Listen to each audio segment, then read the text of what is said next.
Salut à tous, c'est Axel de testmobile.fr. Dans cette vidéo, je vais tester un mobile qui vient de sortir, qui est sorti en octobre chez Sony Ericsson, qui s'appelle le Yendo, qui est un tout petit téléphone, comme vous pouvez le voir, donc qui s'apparente en termes de taille à un X10 mini. C'est un appareil qui tourne sous un OS propriétaire Sony Ericsson, et vous allez voir, c'est une interface qui ressemble beaucoup à la surcouche Xperia qu'on trouve sur Android. Vous le verrez après. Donc juste petit truc avant, c'est pas mentionné sur le téléphone, mais je soupçonne cet appareil d'être vraiment un prototype. Vous le verrez pourquoi dans l'interface après. Donc je vais surtout vous montrer la prise en main, etc. L'interface, je vais vous la présenter bien entendu, mais il y a certaines fonctionnalités qui marchent pas. Donc vous verrez. Donc un petit écran. J'ai 2,6 pouces, ouais, donc c'est vraiment tout petit, avec une résolution de 240 x 320, donc c'est vraiment faible. C'est un appareil entrée de gamme, hein, attention. Donc avec un gros bouton en bas qui est en fait une sorte de bouton de menu, vous le verrez, retour en arrière menu qui est vraiment long. Avec la mention Walkman, parce que le Yendo fait partie de la série Walkman sans vraiment en faire partie, vous le verrez, c'est un peu confus quand même, je trouve. Donc avec la mention Walkman en dessous, en fait je dis qu'il appartient à la série Walkman parce que c'est mentionné dessus, mais pas dans le nom de l'appareil. Ensuite après, à l'arrière écrit le logo Sony Ericsson, l'appareil photo 2 mégapixels, donc un tout petit appareil photo, vous verrez la qualité est pas top. Là le jack 3.5 avec aussi la possibilité de mettre une télécommande Sony Ericsson. Le bouton on-off et qui permet aussi de verrouiller, déverrouiller l'appareil. Sur le côté droit, les boutons de volume et c'est tout. Et voilà. Et ici un port micro USB. Vous pouvez aussi bien sûr enlever la coque arrière. Donc elle s'enlève comme ça, elle est assez bien, c'est facile à enlever. Le tout est en plastique et quand vous le tenez en main, en fait, vous sentez qu'il est robuste et qu'il peut pas. Enfin, il faut vraiment y aller pour l'abîmer. Donc voilà. Alors on va passer à l'interface. Comme je disais, c'est un OS propriétaire. D'ailleurs là on commence à avoir un léger bug déjà. Hop, j'appuie 2 fois sur le bouton sur le dessus et j'accède à l'interface. Donc c'est une interface qui fait penser vraiment à l'interface à la surcouche Sony Ericsson qu'on trouve sous Android, sous notamment le X10 mini que j'ai testé sur Test Mobile ou le X8. Et pourtant c'est pas un téléphone sous Android. Vous le verrez, vous pouvez pas tirer le tiroir là-haut, vous n'avez pas de système de page d'accueil a priori, vous ne pouvez pas mettre de widget, etc. Il y a une chose qui m'a vraiment marqué, donc déjà c'est un écran avec une résolution assez faible, mais également l'écran qui est capacitif et assez peu réactif, et je pense que ça c'est dû à l'interface qui est encore en prototype, et encore je ne suis pas certain. Alors vous avez 4 coins sur lesquels vous pouvez configurer des applications, donc là il y a l'application Walkman, donc qui permet de jouer de la musique, qui est en... Ouais, je vais rescanner ma musique. Alors je voulais le mettre en français et en fait j'ai pas pu. Et j'avais inséré un fichier musical et il me l'a pas chargé. En fait, ce qui se passe c'est que c'est une mémoire de 5 MO, une mémoire interne de 5 MO. Bien sûr vous pouvez mettre une carte micro SD en enlevant la batterie, enfin l'arrière. Mais par défaut c'est 5 MO et là j'avais pas de micro SD, j'ai inséré un seul MP3 et il me l'a pas repéré, donc c'est pas grave, bon tant pis. En tout cas sachez que c'est un téléphone entrée de gamme, donc vous pourrez écouter de la musique avec le jack 3.5, mais en termes de haut-parleurs ce sera pas génial. Donc ça c'est l'interface Walkman, donc avec le logo, etc. Donc vous avez normalement une jaquette qui s'affiche, play, pause, etc. Bon voilà, là vous passez à la liste de tous les morceaux. Et là, un tri un peu plus complet avec artiste, playlist. Et on peut lancer un mode random, enfin aléatoire sur la totalité, donc shuffle all ici. Bien sûr vous aurez l'interface en français normalement. Et en gros pour revenir en arrière, vous pouvez appuyer sur le gros bouton là qui s'allume. Et voilà, vous revenez ici. Donc ensuite si vous faites ça, vous accédez à un menu comme ça, donc un peu comme sous Android, sauf que c'est pas Android, et avec des petites transitions qui sont vraiment lentes. On va commencer par ici.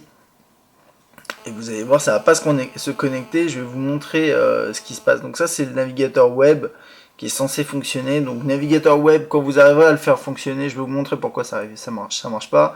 Vous avez retour, vous pouvez charger, enfin sélectionner une URL ici ou faire une recherche. Donc là, ça marche pas, je sais pas pourquoi. Vous pouvez recharger et revenir en arrière. Donc vous avez deux boutons arrière. Bon, ok, soit.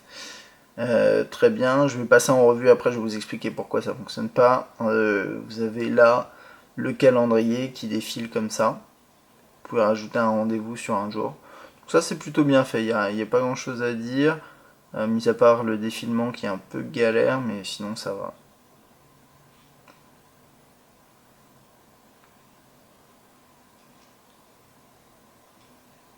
Bon hop. Ensuite l'appareil photo. Alors c'est un appareil photo 2 mégapixels. Et là je suis en qualité, en condition de lumière assez faible. Et vous voyez c'est pas grand, c'est pas folichon. Alors normalement on voit pas les... Ouais. J'arrive pas à vous montrer les icônes ici, je sais pas pourquoi. Ma caméra refuse, mais en gros là il y a une icône pour une icône tactile à sélectionner pour prendre une photo. Et là je ne peux pas. Parce que la mémoire est pleine. Vous voyez en bas, il y a écrit 0. Enfin vous voyez pas bien, mais il y a écrit 0. Et en fait c'est parce que la mémoire interne de 5 MO ça aide pas quoi. Donc je vais vous montrer un peu la qualité photo. Enfin, comment ça fonctionne dans l'interface. Vous appuyez là sur une photo, ça va la charger. Donc là aussi j'avais fait une vidéo donc, qui est assez pixelisée comme vous le voyez.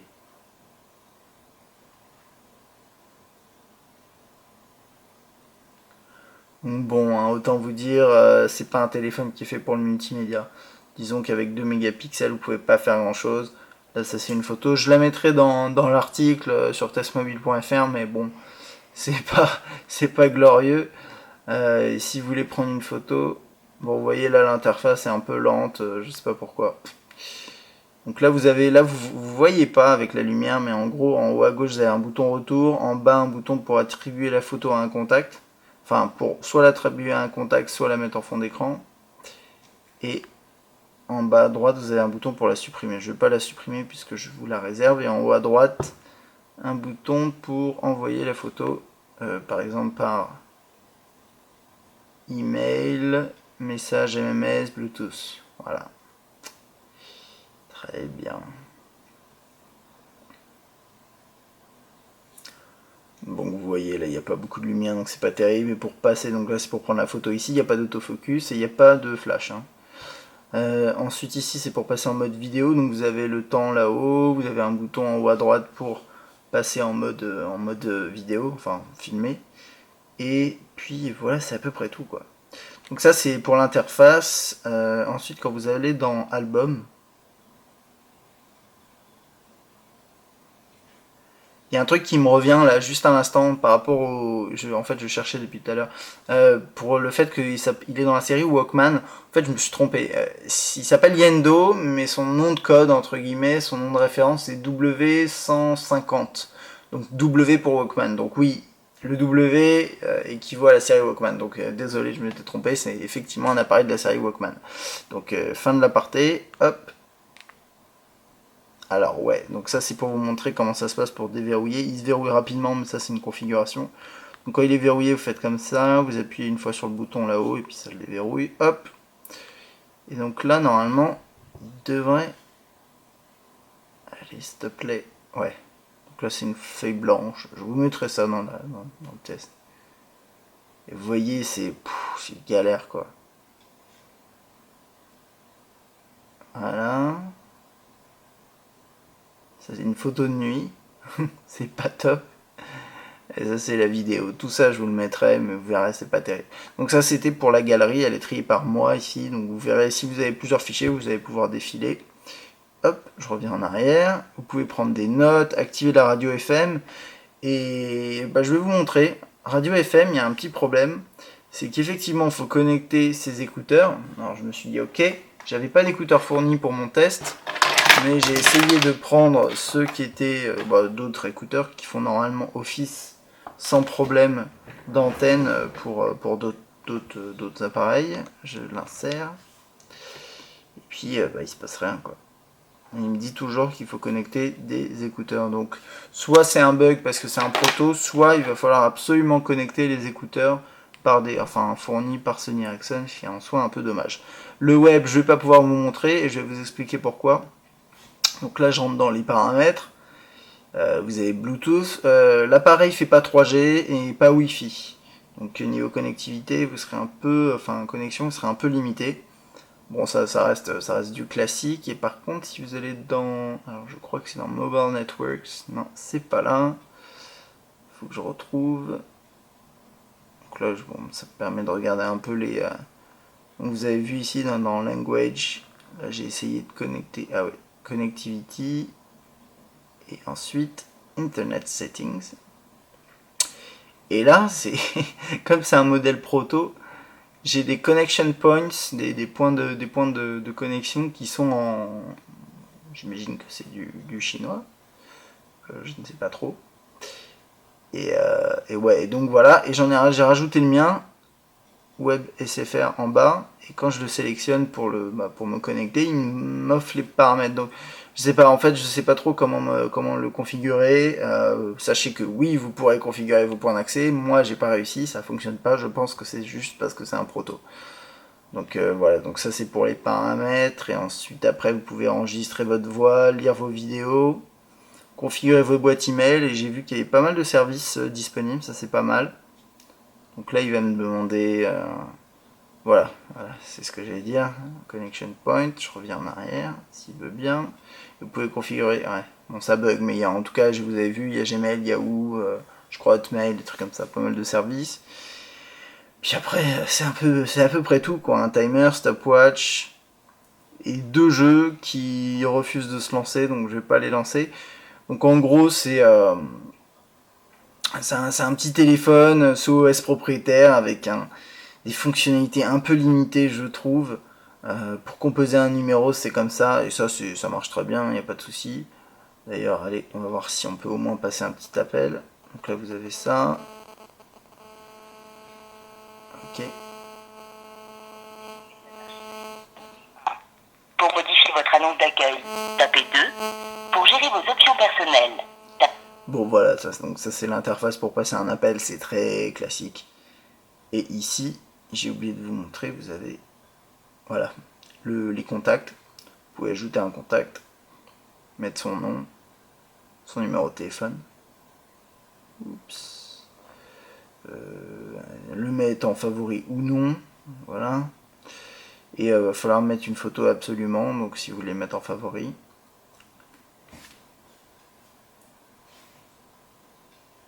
Et puis voilà, j'ai fait à peu près le tour. Donc là, vous aurez vos favoris avec les images.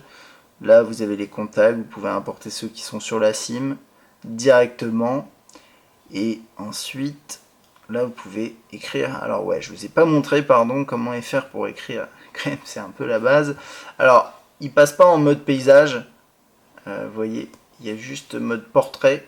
Et en mode portrait, vous avez que un mode comme ça, alphanumérique, qui marche quand même pas mal. Donc là, vous pouvez configurer la langue. Toc, enfin la langue ici. Et vous aurez français éventuellement, mais là vous voyez j'ai même suédois mais j'ai pas français. J'ai un truc qui s'appelle Quick Text, à mon avis c'est du T9. Je vais aller le mettre, on va voir. Alors, on va faire un test. Ouais, ok, c'est ça. Toc. Donc vous voyez ça marche assez bien. C'est voilà, si vous êtes habitué à l'écriture T9 ou l'écriture SMS de ce type là, il n'y aura aucun souci. Donc là vous avez les lettres. Ensuite ici vous pouvez passer aux différents chiffres, à certains caractères spéciaux, notamment des smileys. Et voilà, donc droite-gauche. Et ensuite après ici vous rajoutez un contact. Si il veut bien me permettre de rajouter un numéro, voilà. Toc, et vous pouvez lui envoyer comme ça.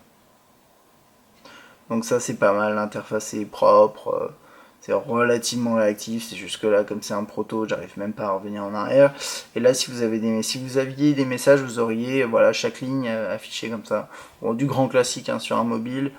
Que dire de plus? Disons que c'est un mobile entrée de gamme qui a l'avantage d'avoir une interface un peu sexy, mais qui, franchement, là dans la version que j'ai, effectivement, c'est pas terrible, mais j'ai l'impression que d'une manière générale, c'est assez limité, et peut-être que finalement, pour ce genre d'appareil, avoir une interface un peu plus simple serait mieux. En tout cas, voilà, tout ça pour dire que le Yendo, c'est un appareil dans la série Walkman qui a pas trop l'étoffe d'un Walkman, pour tout vous dire. J'ai eu l'occasion de le tester à d'autres reprises en lecture musicale. Là, j'ai pas pu, mais j'ai eu l'occasion avant pour voir ce que ça vaut. Et c'est pas forcément très intéressant. Et quand on compare à des appareils de la série Walkman non tactile de chez Sony Ericsson qui étaient beaucoup plus performants, on se dit que voilà, le tactile ça apporte pas grand chose, même avec cette interface qui est un petit peu plus jolie. Sinon, c'est un appareil qui est quand même très compact, qui permet de passer des appels, qui permet d'envoyer des textos très très bien. Vous pouvez aller sur internet aussi, mais c'est pas vraiment son fort. Bien sûr, il n'y a pas de multitouch, donc pas de pinch to zoom, ni rien. L'appareil photo 2 mégapixels est plutôt médiocre, clairement. Donc voilà, disons que c'est un appareil entrée de gamme, hein, donc faut pas s'attendre à beaucoup mieux. Et dans les entrées de gamme, je dirais que c'est pas le meilleur appareil que j'ai pu rencontrer, surtout en tactile. Voilà, donc ça c'était pour le test du Sony Ericsson Yendo W150, si je dis pas de bêtises, appareil qui est sorti en octobre. Si vous avez des questions, laissez un commentaire, soit sur testmobile.fr, soit sur youtube.com. Et moi je vous dis à bientôt pour d'autres tests.